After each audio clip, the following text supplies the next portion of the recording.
Завод Ericsson в Эстонии обеспечивает около 40% европейского выпуска продуктов 5G шведского телекоммуникационного гиганта.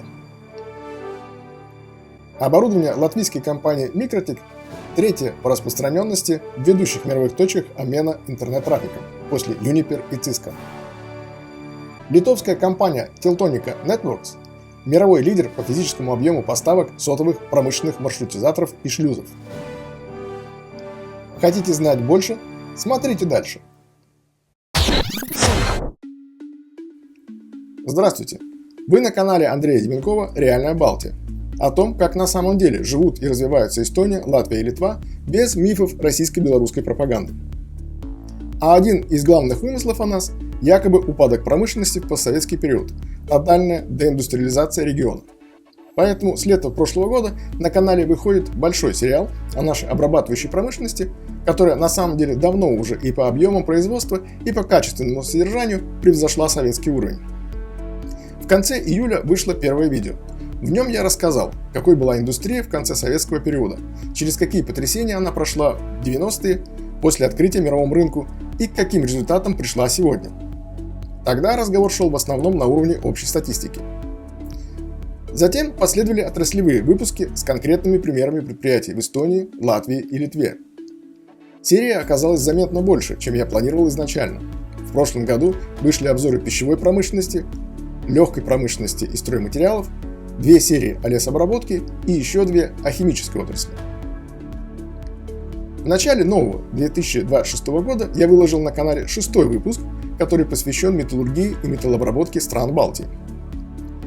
В феврале пришла очередь 7-й темы – машиностроения. 4 недели назад в открытый доступ поступила первая часть обзора, в которой я представил данные статистики по всей отрасли и привел несколько примеров крупных компаний общего машиностроения и видных производителей электротехники. А 2 недели спустя я открыл вторую серию, в которой рассказал о паре десятков крупных и интересных компаний в сфере транспортного машиностроения, которая в странах Балтии оказывается довольно развита. Все эти видео собраны в одном плейлисте, ссылку найдете в описании.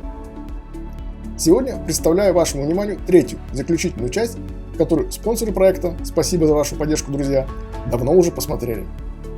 В ней я познакомлю вас с парой десятков машиностроительных предприятий региона, которые специализируются на производстве всевозможной радиоэлектроники и комплектующих к ней. Здесь будет особенно много по-настоящему сильных производителей. А в заключительной части видео я сделаю важное объявление о будущем проекта. Итак, поехали!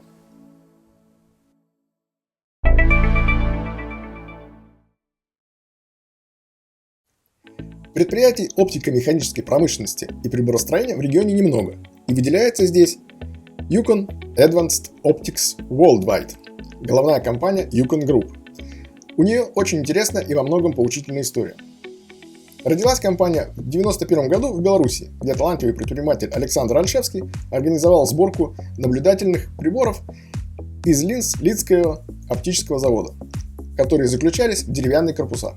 Просто потому, что на тот момент этот материал оказался самым доступным. В 1995 началось сотрудничество с американскими партнерами. Быстро растущая фирма вышла на американский рынок. В 1999 началось производство приборов ночного видения. На этом рынке компания быстро стала одним из мировых лидеров. В 2004 была основана дочерняя фирма в Вильнюсе, а уже в 2005 компания первой в мире начала продажи цифровых приборов ночного видения для гражданского рынка. Вести международный бизнес из Беларуси было неудобно, да и вообще условия для предпринимательства в Литве по понятным причинам намного лучше.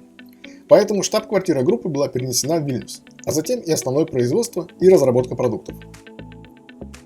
Сегодня в группу официально входит 7 предприятий в Литве, Латвии, Польше, Украине, Великобритании и Китае, на которых в общей сложности занято свыше 800 работников. Но главные мощности сосредоточены в Вильнюсе и Даугавпилсе, где недавно был построен новый завод. Кроме того, хоть Yukon Group и не афиширует это, ей по-прежнему в белорусской лиде принадлежит завод Beltex Optic, где занято еще порядка 200 работников. Yukon Group является одним из ведущих в мире производителей высокотехнологичной оптики, тепловизионных приборов и цифровой оптики под брендами Pulsar и Yukon. В основной ассортимент входят оптические и тепловизионные прицелы, оптические и тепловизионные бинокли, тепловизионные монокуляры, насадки для тепловизионной съемки.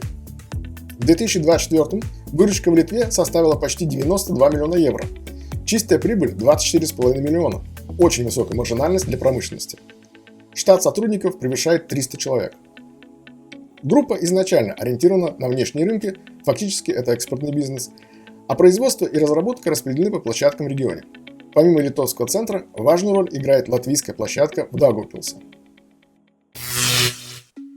Это Pulsar Optics, крупнейшее промышленное предприятие Даугавпилса по обороту и крупнейшее новое производство Балтии в сегменте оптики. Компания основана в 2020 году. Площадка в Даугавпилсе занимается не только выпуском продукции, но и разработкой техники. Как и материнская литовская компания, почти полностью ориентирована на экспорт, в основном в США и Европу. В 2024 году зафиксирован оборот 82 миллиона евро. Чистая прибыль превысила 12 миллионов. Средняя численность работников превышает 330 человек. Теперь речь пойдет о двух крупнейших в Балтии производителях оптоволоконной продукции. Многие постоянные зрители наверняка помнят, что в свое время я рассказывал о крупнейшем в Балтии производителе стекловолокна Valmiera Stikla Šķiedra. Закономерно возникает вопрос, почему та компания оказалась в другом разделе.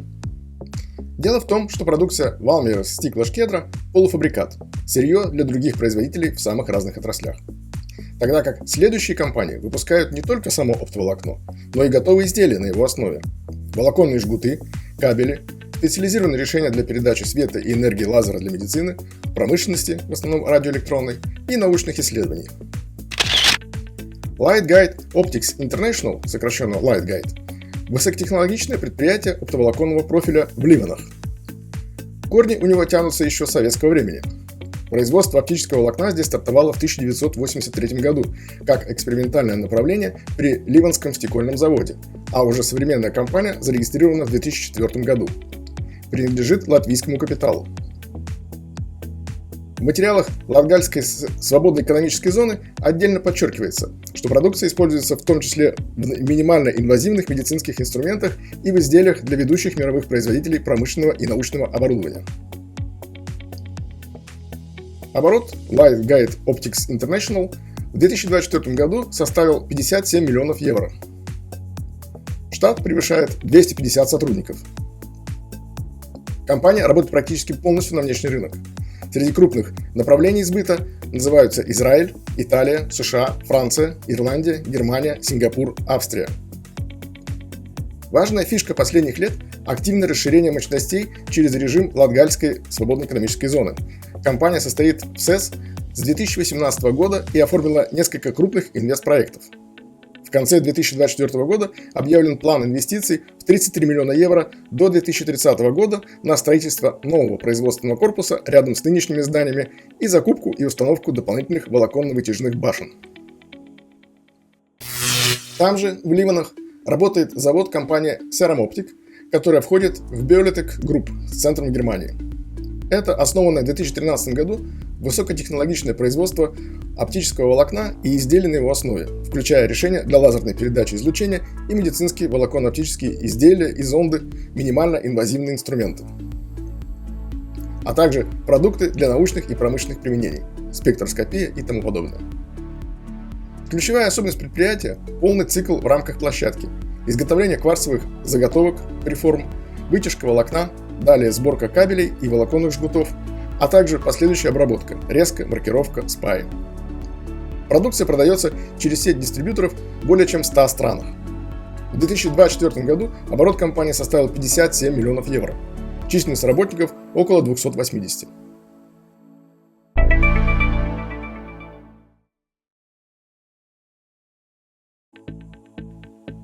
В странах Балтии множество предприятий по производству электроники, но в большинстве своем это производители техники и комплектующих по заказам сторонних производителей – EMS – Electronics Manufacturing Services или производство по контракту по документации заказчика. Иногда они выпускают и что-то свое, но это вторичное направление. Таких примеров сейчас будет много, и в очередной раз выделяется Эстония. Эстонский завод французской компании Eolon, которая с лета 2025 года называется Oraytec, находится в Таллине. С 2012 она располагалась в здании обанкротившегося сборщика электроники Элькотек, но потом уступила его Ericsson, а неподалеку в 2018 году построила новый завод. Основной вид деятельности Oreitec Estonia – производство печатных плат с установленными компонентами. По сути, это EMS-производство. Сборка и выпуск электронных изделий и узлов, а также сопутствующие инженерные услуги, поддержка разработки, тестирования, прототипирования, послепродажные сервисы. Выручка за 2024 год обвалилась к 2023 на треть и все равно составила весомые 41 миллион евро. Традиционно почти вся продукция ушла на экспорт, в основном в Финляндию, Францию, Чехию, Болгарию и Марокко. Средняя численность персонала за 2024 год свыше 240 работников. В маленьком городке Эльба на юге Эстонии находится одно из крупнейших и при этом малоизвестное предприятие GPV Estonia, которое еще недавно называлось Enix Eesti. Родилось оно в 1992 году как Finisat и занималось производством оборудования для спутниковой связи. В 2001 году завод был куплен финской компанией Ahlstrom Capital и основательно расширен. В 2004 он влился в Enix Group, международную группу с офисом в Швейцарии. А в 2022 после включения Enix в более крупную группу GPV с центром в Дании получил название GPV Estonia. По сути, это контрактное производство электроники, тестирование, инженерные услуги и продуктово-прикладная разработка, а также финальная сборка и интеграция изделий. Часть финальной сборки вынесена на дополнительную сборочную площадку в Тарту, примерно в 25 км от основного завода в Эльва. На сегодня в компании работает в среднем 780 сотрудников. В 2024 году продажи составили 178 миллионов евро. Практически вся продукция, в основном телекоммуникационное оборудование, идет на экспорт. В первую очередь в Швецию, Швейцарию, Францию, Финляндию, Италию, Латвию и Германию.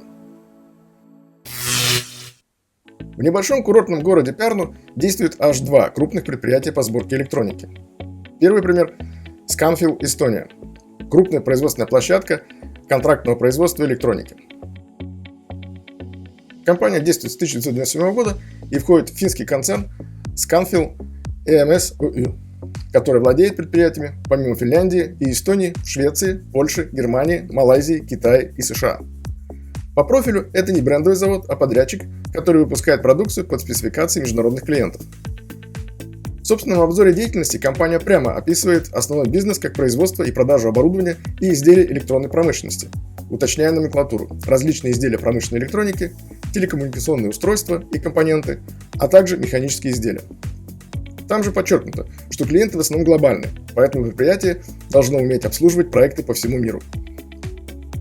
По масштабу это один из ведущих промышленных работодателей Пярну и всей Западной Эстонии. Выручка в 2024 году превысила 81 миллион евро. В 2023 и вовсе 110 миллионов. Численность сотрудников вот уже 10 лет колеблется в основном в пределах от 500 до 600. В конце 2025 превышала 570. Note Pärnu – производственная площадка шведской EMS-группы Note AB – контрактное производство электроники. Компания в нынешнем виде ведет историю с 1992 года. Пярнуский завод шведов работает как партнер по производству. От подготовки производства и индустриализации до серийного выпуска и послепродажных услуг. А в типологии видов деятельности у компании доминируют печатные платы и электронные узлы, а также близкие направления – навигационное и коммуникационное оборудование и тому подобное. В 2024 году выручка Note Pärnu составила почти 43 миллиона евро. Порядка 85% дал экспорт, в основном в Швецию. Крупными рынками сбыта были также Финляндия, Италия и Латвия. Средняя численность работников в 2025 году была свыше 230. В Латвии сектор электроники наименее развит по сравнению с соседями, поэтому примеров крупных производителей здесь немного. Hansa Matrix – один из крупнейших латвийских игроков в контрактном производстве электроники EMS. От инженерной подготовки и закупок компонентов до серийной сборки, тестирования и выпуска готовых электронных модулей устройств для B2B клиентов, промышленность, телеком, IoT, транспортные системы и так далее. Компания прямо позиционирует себя как EMS-производителя полного цикла для высокодобавленных сегментов. Один из крупнейших клиентов – лидер латвийской электроники Microtik, речь о котором будет в последнем блоке этого видео. Офис группы находится в Марупе, производство на 3 площадках – 2 в Вентспилсе электроника и пластиковые детали и 1 в Огре. Отдельным блоком упоминается высокоточная механообработка в Марупе. В 2024 году оборот компании превысил 36 миллионов евро. Почти весь связан с экспортными поставками, прежде всего в страны Евросоюза. Что касается штата, то я, к своему изумлению, не смог найти даже в отчетах самой компании точных данных. Единственное, что удалось выяснить, на крупнейшем заводе компании в Вентспилсе занято свыше 200 работников. Похоже, Литва скоро наверстает отставание от Эстонии по масштабам производства электроники. В последние годы этот сектор развивается там очень быстро. Компания Silteca ведет свою историю с основанного в 1956 году в Каунасе радиозавода, который в 1997 году был реорганизован и получил нынешний бренд. А в 2025 был приобретен шведской группой Inission. Сегодня это крупное предприятие контрактного производства электроники, EMS, которое в последние годы позиционирует себя не только как сборочное производство, но и как центр компетенции по производственной инженерии и заявляет также направление ODM – разработка и выпуск оригинальных устройств. По профилю это полный цикл работ с электроникой. Производство электронных плат и устройств, тестирование, сборка и интеграция с фокусом на B2B заказчиков. Ключевые клиенты Silteca находятся в сегментах промышленной электроники, телекоммуникаций и энергетики. Львиная доля продукции идет на экспорт, прежде всего в Данию, Финляндию и Германию. В 2024 году среднее число работников превышало 300. Выручка составила 16 миллионов евро. Столь низкие продажи, уже много лет 15-20 миллионов евро, при большом штате это типично для EMS, работающего в основном по давальческой модели, когда через выручку не проходит стоимость компонентов и в счетах отражается прежде всего созданная работниками добавленная стоимость – сборка, монтаж, тест. Норвежская Kitron – крупная компания по производству электроники с мощностями в Норвегии, Польше, Швеции, Литве, Германии, Китае, США. За 20 лет своего существования литовская дочка Kitron стала важным звеном в этом бизнесе. Компания выпускает около 2000 сложнейших электронных устройств, от печатных плат до готовых конечных продуктов, и предоставляет инжиниринговые услуги. Завод в Каунасе – классический производственный подрядчик для B2B клиентов. Здесь делают электронные платы, модули и блоки управления, выполняют сборку и тестирование, а также инженерные функции, прототипирование, сопровождение дизайна изделия, компонентную инженерию, разработку тестового оборудования и управление проектами. В 2015 году в Каунасе был запущен отдельный инженерный центр, призванный поднять площадку от производителя к разработчику, то есть расширить роль завода в цепочке создания продуктов. На уровне группы Kitron этот профиль описывается как полный спектр EMS-услуг: индустриализация, снабжение, производство и сборка, тесты и сервис, с опорой на методы операционного совершенства Lean, 5S, Six Sigma и так далее. И автоматизированные линии сборки печатных плат с трассируемостью и маркировкой. Несмотря на снижение показателей, к 2023 году на добрую треть оборот компании в 2024 составил внушительные 114 миллионов евро. 90% продукции ушло на экспорт, в основном в страны ЕС. На конец 2025 года на предприятии было занято чуть меньше 600 работников.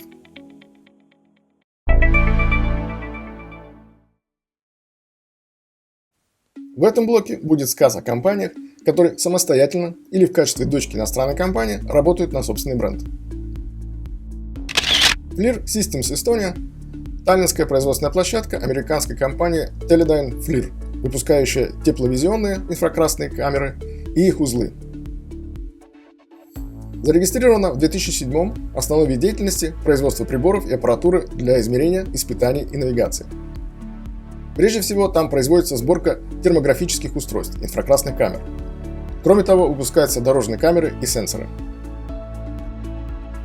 Выручка за 2024 год составила 145 миллионов евро, штат свыше 160 сотрудников. География продаж показывает практически полное отсутствие внутреннего рынка, все идет на экспорт. Причем почти 80% поставляется в Бельгию. Основанная в 2009 году шведская компания Foxway – пример успешного сравнительно нового бизнеса. Ее бизнес-идея – продлевать жизнь техники, ремонтируя и возвращая в дело. Спрос на эти решения оказался очень высоким, дела быстро пошли в гору. И сегодня Foxway уже большая группа с производственными центрами в 10 странах, а крупнейшие из них находятся в Эстонии. Эстонская Foxway занимается выкупом, сбором бывшей в употреблении техники ее проверкой, сортировкой, восстановлением, конфигурированием, а дальше перепродажей, оптовыми поставками и сервисами для корпоративных клиентов. В регистрах основной профиль проходит по производству телекоммуникационного оборудования и компьютеров и периферии, что хорошо ложится на модель восстановления плюс подготовка техники под повторное использование. Главной производственной площадкой компании находится в Тарту, есть офис в Таллине. Компания публично сообщала, что через эстонскую инфраструктуру проходит почти 2 миллиона устройств в год, и что мощности в Тартуском узле расширяются. Выручка за 2024 год превысила 255 миллионов евро. Практически всю дали поставки на экспорт, в основном во Францию, Германию и Испанию. Штат сотрудников в том же 2024 составил почти 600 человек, в 2025 снизился до 530. Elgama Elektronika – литовская компания приборостроительного профиля, основанная в 1992 году. С 2016 года основная доля капитала принадлежит китайской компании Jiangsu Linyang Energy. Специализация – разработка и производство умных счетчиков электроэнергии и решений Smart Metering от однофазных бытовых счетчиков до трехфазных многофункциональных приборов для промышленности и энергокомпаний, а также компоненты инфраструктуры интеллектуального учета, оборудование связи и сбора данных, через которые счетчики передают показания в систему энергокомпании. Elgama Elektronika подчеркивает в своих материалах, что порядка четверти сотрудников заняты разработкой техники. Основная продукция – линейка счетчиков Gamma, в том числе бытовые и промышленные модели. А электронную начинку компания собирает сама, на своей площадке. Компоненты на печатные платы ставятся на автоматических линиях без передачи ключевых операций подрядчикам. В отраслевых материалах отдельно подчеркивают внутреннюю сборку электроники и высокий уровень автоматизации производства. Ключевые цифры за 2024 год. Оборот свыше 55 миллионов евро, штат свыше 110 работников. На экспорт в 25 стран, прежде всего в Польшу, Латвию и Украину, уходит примерно половина продукции. К слову, в 2024 Elgama Elektronika резко нарастила масштабы и фактически уперлась в промышленную повестку. Это уже не нишевой приборный цех, а завод, который тянет большие европейские тиражи. Показательный пример. Контракт с польским оператором Stoen на 45 миллионов евро. За 2 года компания должна изготовить для Польши 380 тысяч умных счетчиков и обеспечить сопутствующие работы по внедрению системы. Для Литвы это как раз тот тип промышленного роста, который не особенно заметен в публичной повестке, но отлично виден по экспортным заказам и потому, как быстро предприятие переходит к серийному производству железа под требования крупных европейских клиентов. Компания Axioma Metering под Kaunasом – литовский производитель решений для умного счета воды и тепла, прежде всего ультразвуковых водо- и теплосчетчиков, а также смежных продуктов для дистанционного сбора данных. Как юридическое лицо зарегистрировано в 2017 году, но сама линейка приборов и компетенция бренда ведут историю с 1992 года, когда были созданы первые разработки в этой области. Входит в литовскую группу ICOR. В публичных профилях отмечается высокая степень автоматизации производства. С 2019 года компания эксплуатирует роботизированный завод, где процессы изготовления счетчиков сосредоточены под одной крышей. Среди последних продуктов называется в частности ультразвуковой водосчетчик Qualcomm W1 и Qualcomm E4 – ультразвуковой счетчик, который измеряет не только тепло на отопление, но и холод в системах централизованного охлаждения. Компания изначально ориентирована на внешние рынки. Свыше 90% продаж дает экспорт, прежде всего в Европу. В начале 2024 года было закончено строительство нового завода в Каунасской свободной экономической зоне. Инвестиции порядка 20 миллионов евро, с расчетной мощностью до 4 миллионов умных счетчиков в год. То есть суммарно компания достигла мощности в 6 миллионов устройств в год. В 2024 году выручка Axioma Metering составила почти 60 миллионов евро, более чем вдвое больше, чем в 2022. Открытие нового завода сопровождается ростом заказов и штата. Если осенью 2022 количество работников впервые перевалило за 300, то к концу 2025 лишь немного не дотягивало до 470.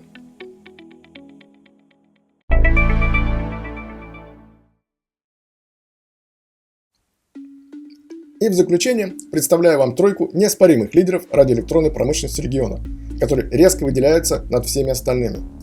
3 настоящие звезды индустрии, по одной от каждой страны. Долгое время крупнейшим предприятием отрасли и главным экспортером Эстонии был таллинский завод финской компании Elcoteq Network. Основан в 1994 году на базе второго завода объединения РЭД, которое в советское время занималось выпуском различной радиоэлектротехники, но не смогло встроиться в новую реальность. В середине 2000-х на предприятии работало до 3500 человек. Они собирали в основном мобильные телефоны Nokia и различные телекоммуникационное оборудование. На эту продукцию приходилось до 14% эстонского экспорта, что делало предприятие экспортером Эстонии номер один. Нулевая ставка на нераспределенную прибыль для действующих в Эстонии предприятий привела к тому, что в 2004 на заработанные в стране 40 миллионов евро Elcatech Network пустила в строй второй завод. Там в основном собиралось телекоммуникационное оборудование по заказам Ericsson. Ericsson и стала наследницей Elcatech Network, когда та обанкротилась в начале 2010-х, не пережив проблем главного клиента Nokia. Сегодня в Ericsson Easti занято 1800 работников, которые по-прежнему занимаются сборкой телекоммуникационного оборудования. В лучшие годы оборот предприятия превышал 1 300 000 000 евро. Но во второй половине прошлого десятилетия он стал снижаться, и в последнее время втрое ниже. Тем не менее, и эти свыше 400 миллионов в 2024 году все еще огромный показатель не только для Эстонии, но и для всего региона. К тому же, предприятие играет стратегическую роль в глобальном масштабе поставок Ericsson. На его долю приходится более 40% европейских продуктов Ericsson 5G. В целом, на экспорт идет 95% продукции компании, в основном в Швецию. В Ericsson настолько уверены в перспективности для них Таллина, что собирались именно здесь, к 2026 году, построить свой европейский центр интеллектуального производства и технологий нового поколения. Инвестиции оценивались примерно в 155 миллионов евро. План состоял в том, чтобы объединить все подразделения Ericsson в Эстонии в единый современный интеллектуальный центр площадью 50 000 квадратных метров, включающий испытательные лаборатории, склады, производственные линии и офисы. Новый комплекс был бы тесно связан рабочими отношениями с центром Ericsson в Швеции. К сожалению, из-за турбулентности в экономике последних лет от плана отказались. Было принято решение продолжать развитие эстонского подразделения в его нынешнем виде. Еще в первом выпуске серии, рассказывая о печальной судьбе знаменитого в советском прошлом объединения ВЭФ, я обещал представить его удачливого наследника.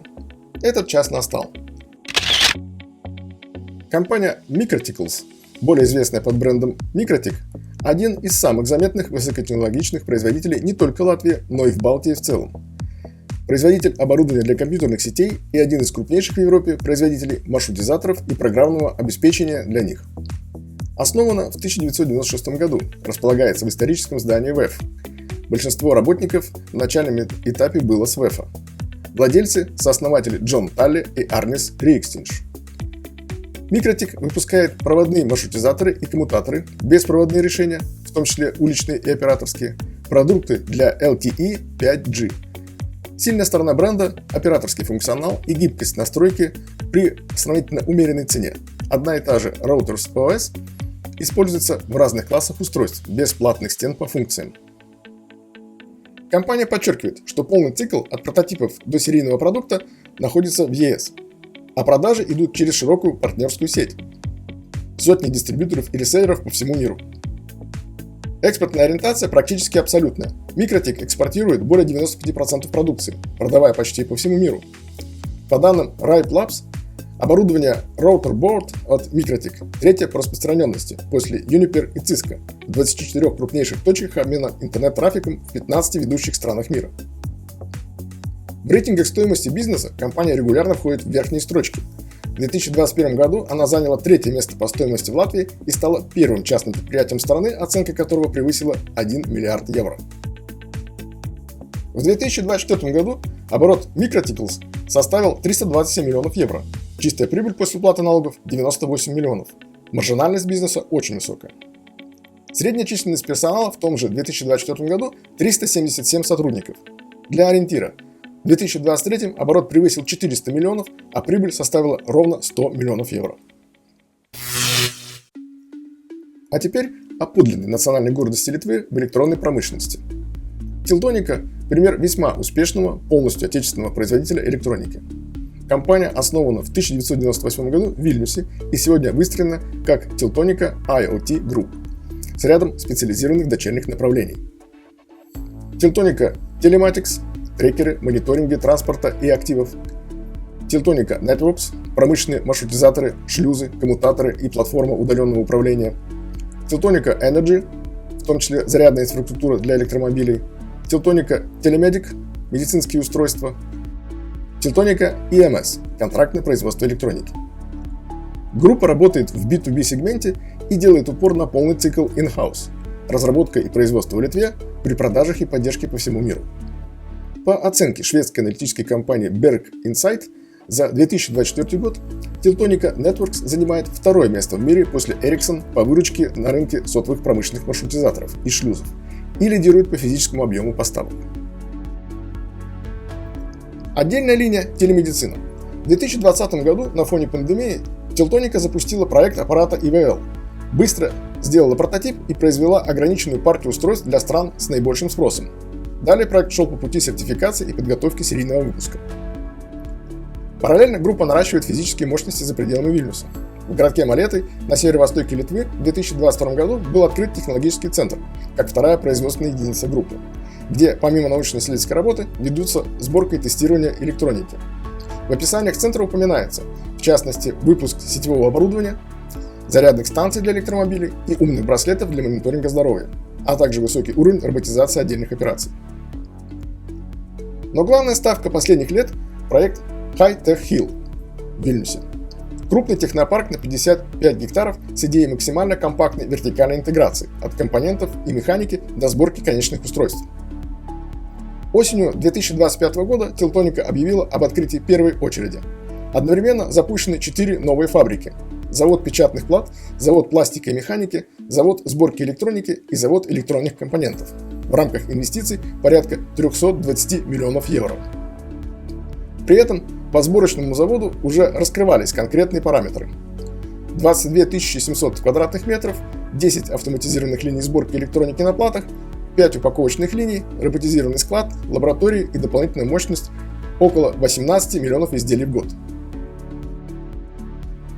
Дальнейшие планы до 2030 года в официальных описаниях включают расширение до 10 фабрик, крупный научно-исследовательский центр и дата-центр с направлением на искусственный интеллект. Оценки по создаваемым рабочим местам в публичных коммуникациях со временем менялись, и к запуску первой очереди в 2025 году в официальных сообщениях фигурировала планка порядка 1370 новых рабочих мест по проекту. По состоянию на конец 2025 года в литовской части Teltonika было занято примерно 2150 работников, в глобальном масштабе около 2600. Консолидированный оборот в 2024 году составил 352 миллиона евро, прибыль 54 миллиона, то есть маржинальность бизнеса высокая.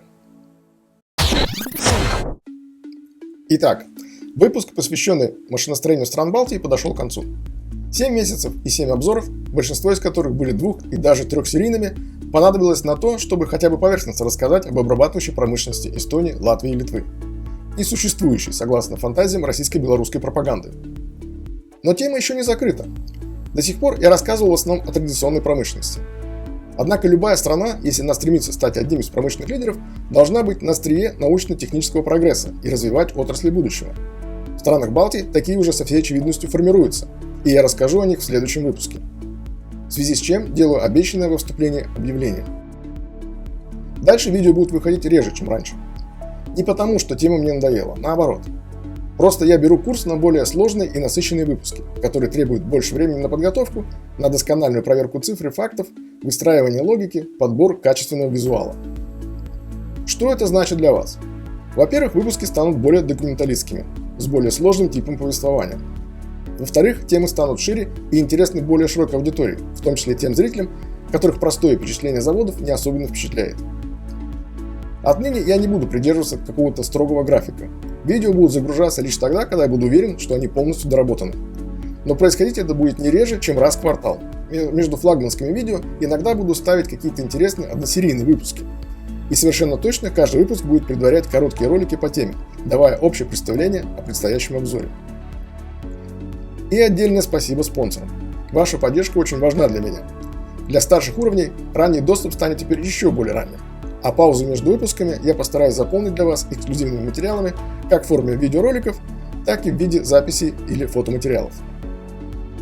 Если вам такой формат подходит, поддержите лайком, подпиской и комментарием. Это реально помогает каналу жить и расти. До новых встреч!